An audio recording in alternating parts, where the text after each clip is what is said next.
Hi, I'm Kayla Hathaway, partner here at Simpatico.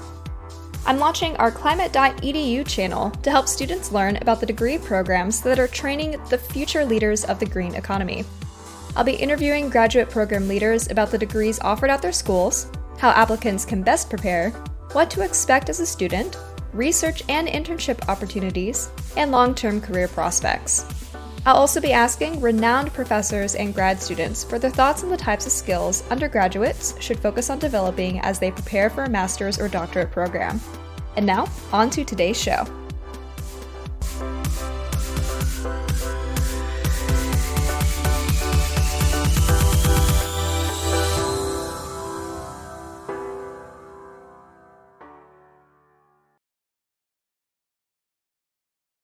Good morning, everyone, and welcome back to Climate EDU. Happy Thursday!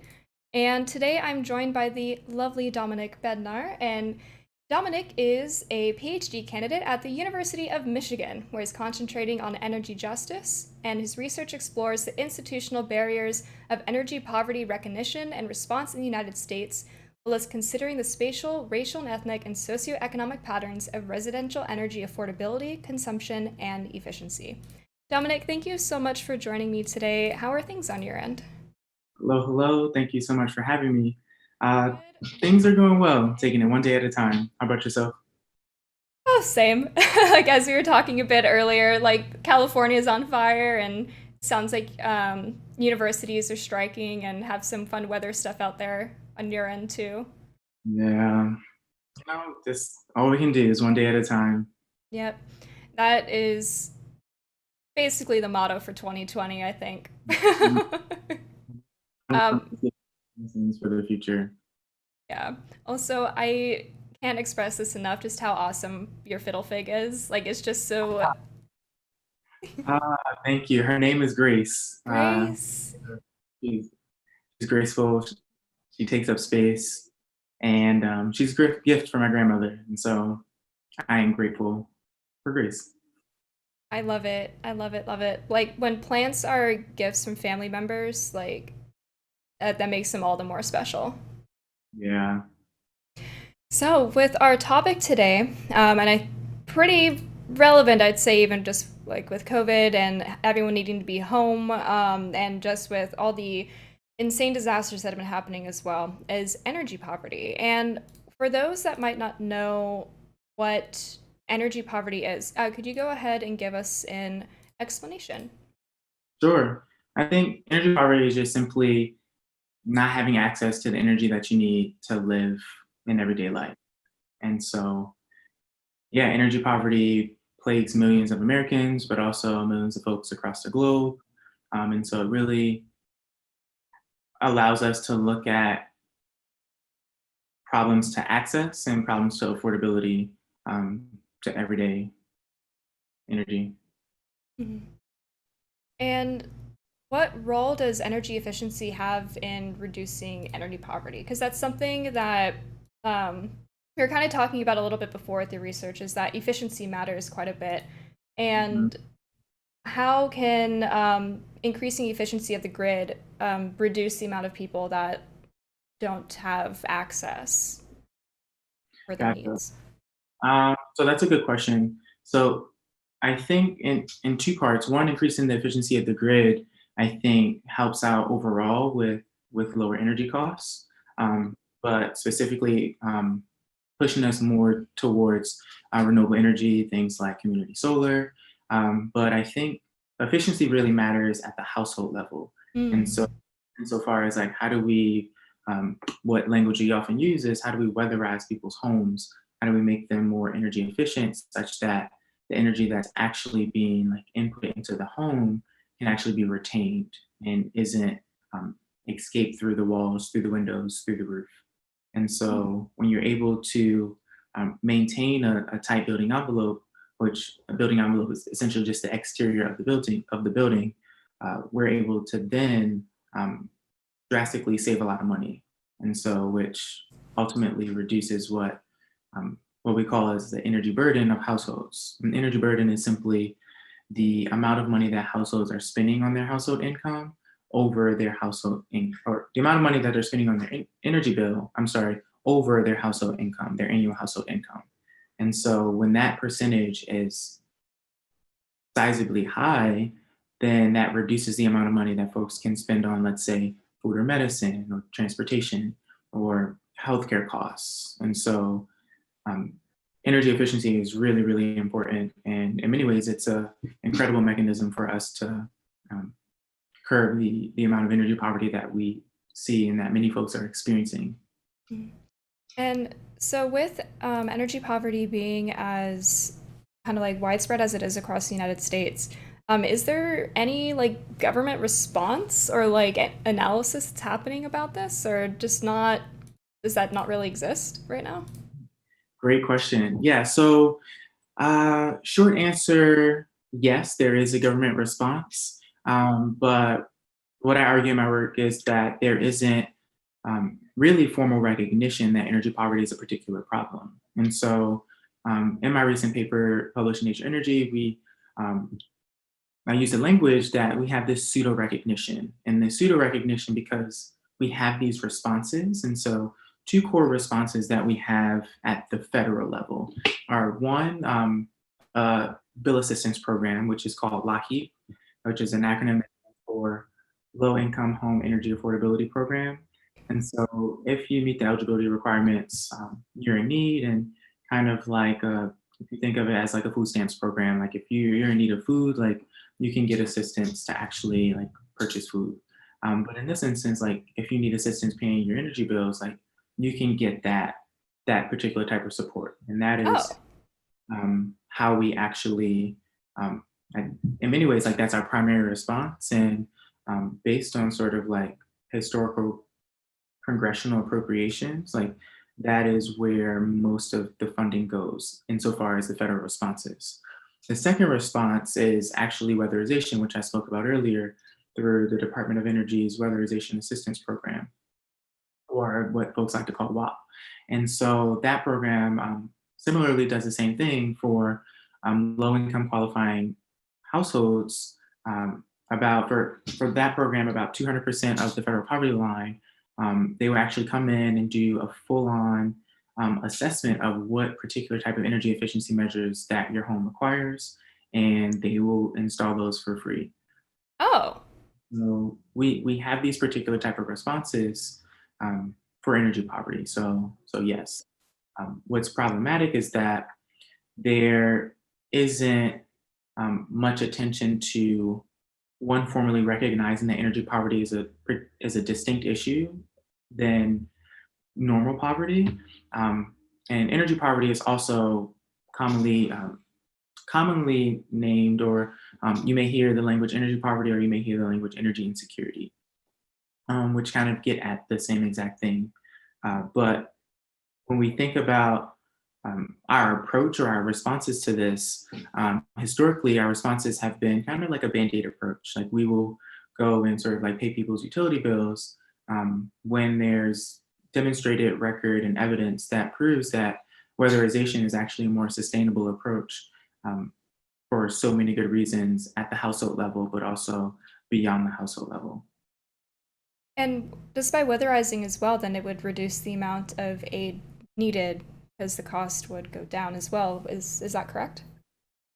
Yeah, I mean, I think that's what you would we would hope to see, is that like over time, um, people's energy they're going to consume a lot less, and then over time they're going to, because consumption and cost are intrinsically related, right? And Mhm. so you'd see that that would go down. But there is some research that suggests that talks about what's called a rebound effect, and so when actually you implement energy efficiency measures, there may be an opportunity for folks to actually consume a lot more energy. Kind of like, oh, I've got energy efficiency light bulbs, like I can leave the lights running all day. Um, Mhm. and so, like, that's kind of like a rebound effect. And so, what's important when we think about weatherization is that we also consider the component of what energy efficiency education looks like. Got it. So there's a lot of work to be done on this discussion and making it like more mainstream because like it wasn't even until like I found you on Twitter that like it was really I was like, "Oh, this is actually a really big issue and something that we saw a lot with people needing to be home for work because of COVID, and then having that discussion come up everywhere about like we don't have the means to be at home because of energy insecurity. So one, I'm very thankful that you're doing this kind of research and educating all of us that may not be aware of it. And I have a question from Mike in our live chat, and he's asking, what would an actual legitimate formal recognition at the federal level look like for energy poverty, and what kind of policies would be outlined? Ooh, great question. Thank you for that. So I think formal recognition can um, kind of look like what we did when we formally recognized food insecurity as a distinct problem, putting together a diverse group to actually figure out how do we actually define this problem, and then working towards actual metrics to figure out how do we actually assess this problem. And based on assessing or measuring the extent, the prevalence and the extent of the problem, how do we actually evaluate our solutions to the problem? And so I think that's kind of like what my research hits on the head is like recognizing that we need formal recognition to really guide and streamline how do we measure this problem. And so far, we really only know that um, people experience energy poverty. There are millions of Americans that forgo food and medicine to pay their energy bills. There are millions that actually experience utility disconnect notices. And there are actually several that actually experience utility shutoffs. We also know that some folks have faulty heating and cooling equipment.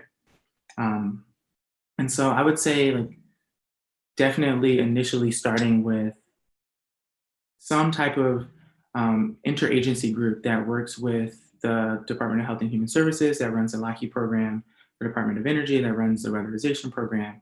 But also, what's vital to be a part of this are the local community action agencies that actually implement these particular measures.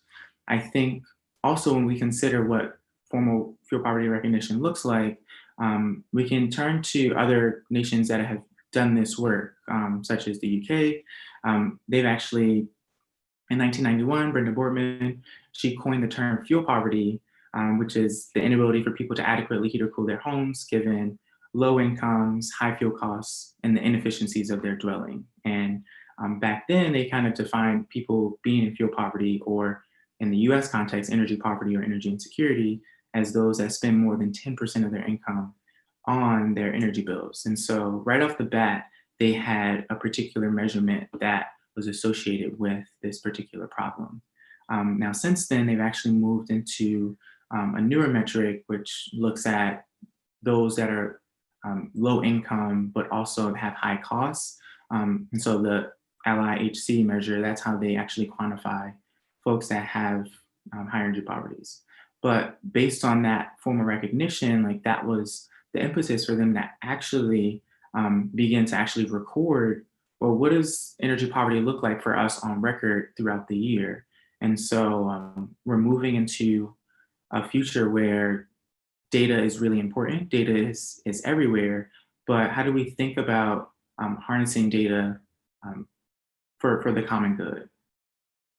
Because right now we really don't have much baseline for understanding again like the prevalence of energy poverty across the country, but also the severity. Like energy poverty is it's experienced differently in people's households, and particularly we know that the most vulnerable populations um, experience energy poverty or higher energy burdens. And so, a question that I just that popped in my head is this something that could start to be addressed at a local level? Do you think, or is it more of an issue that needs to be addressed on like the national, federal level? Mm, um, good question. Yeah, so I think I would say like we know that like local solutions nearly work best because we're able to capture that nuance. And so I think if states and localities continue to just push for recognition of energy poverty or want to like set energy burden targets that are considered unaffordable, I think what that does is help push the national conversation um, to something that we can collectively continue to fight. Got it. And Diving back into kind of like the research that you do, could you go and elaborate on like the racial and spatial disparities that exist in the residential energy efficiency and affordability? Um, has a lot of the times in environmental justice, like a big thing that was talked about in my classes is how a lot of the time low income and minorities, people of color, indigenous communities are always built in around areas that are not healthy. And is this kind of the same in regards to energy access and having the needs, your energy needs met? Hmm. No, really good question. So, insofar as my research, I did a study in Detroit, Michigan, that looked at energy efficiency, but also energy consumption of household heating fuels. And what we found is that those that typically live in low income, that are typically low income, that live in older homes, and primarily Black and Brown communities, Blacks and Latinx communities, pardon me, are statistically more likely to live in energy inefficient homes. And Mm. so consequently, those homes actually have higher energy burdens. And so my advisor, Dr. Tony Reams, did a similar study in Kansas City, Missouri. And what you see is the exact same thing. And um, there, we can draw like these parallels between how, as you were mentioning, like homes have been segregated and redlined, and then have been positioned closer to these toxic waste facilities that create basically unequal access to the environment. Like Yeah. we all should have access to clean air, clean water, clean soil. But there's also like a big push for like energy as a human right, particularly now in this era of COVID-19, is that like we need to be in the house. And so one, yes, like these spatial disparities exist. The American Council for Energy Efficient Economy, they have put out several reports just looking at energy burden disparities and demonstrate that Black folks, Latinx folks, but also recently they dropped a report today that demonstrates that Native Americans or Indigenous folks also experience much higher energy burdens. And so, at the household level, and insofar as affordability is concerned, we recognize that these disparities exist. I think in the broader scheme of things, when we look at, um, I think you're saying like the placement of like toxic facilities, um, people's like home and their proximity to those facilities, like definitely like that work is born out of the environmental justice movement. But the energy justice movement, which kind of like is a springboard off of the environmental justice movement, helps us understand, well, what are the benefits, one, of energy generation, but also what are the particular burdens of energy generation, and allows us to really take a holistic approach from production to consumption, but use it even beyond like consumption to like recycling or even to retirement of particular goods. And so there was a big environmental justice concern here in Detroit with the Detroit incinerator, which was um, based right in the middle of the city, and um, folks have been complaining for years that it smells atrocious. Like it was absolutely horrendous. It was disrupting the air quality. And what's wild is that when you look at what's considered renewable energy, this waste incinerator is actually considered a renewable energy, um, which is beyond wild, but like that's normally included wherever it's available. And so, with a lot of action from frontline communities, like they were able to successfully get that shut down. And so, I think that's just like one example of how we think about like energy generation, but thinking about it um, through an energy justice framework. And so with energy justice and as you mentioned, it's kind of like a springboard off of environmental justice.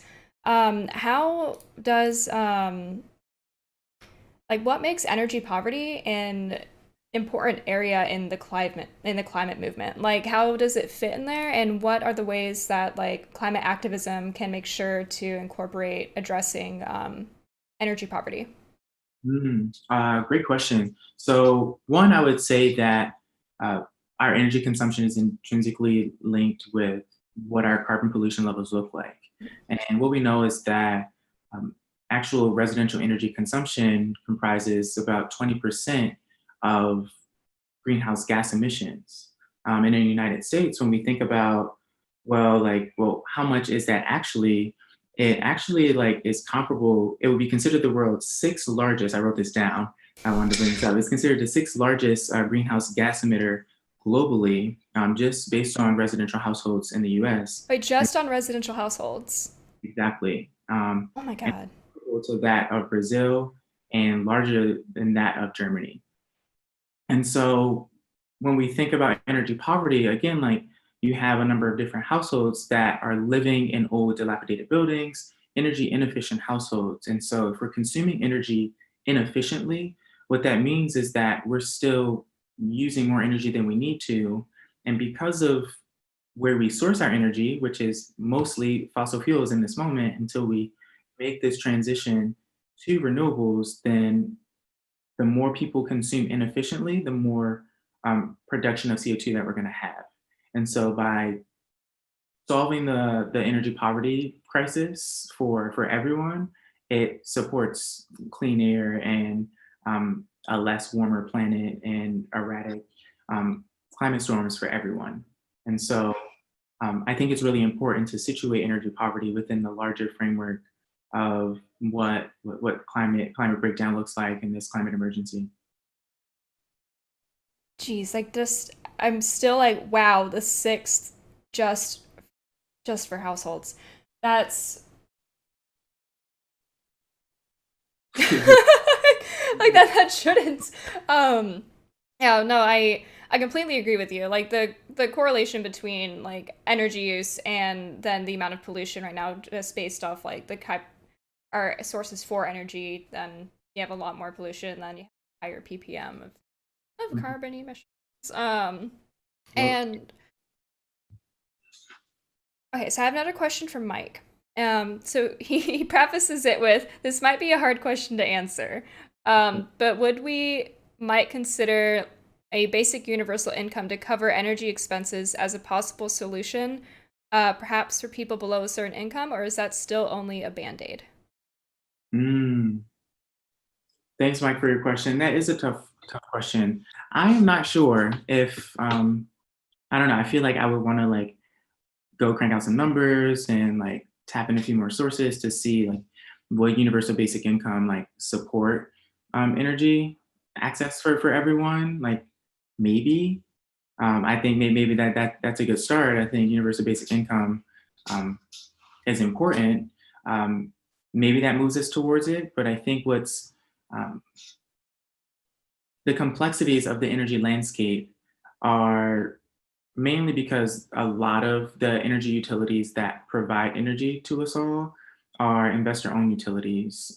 And so, again, these are private corporations that are providing a public service. And so um, it's kind of hard to, just like basically off bat say like, hey, like y'all need to provide free energy to everyone when like they have a business model that works off of generating energy, but also like providing that generated energy to their customers, or sometimes they call them ratepayers.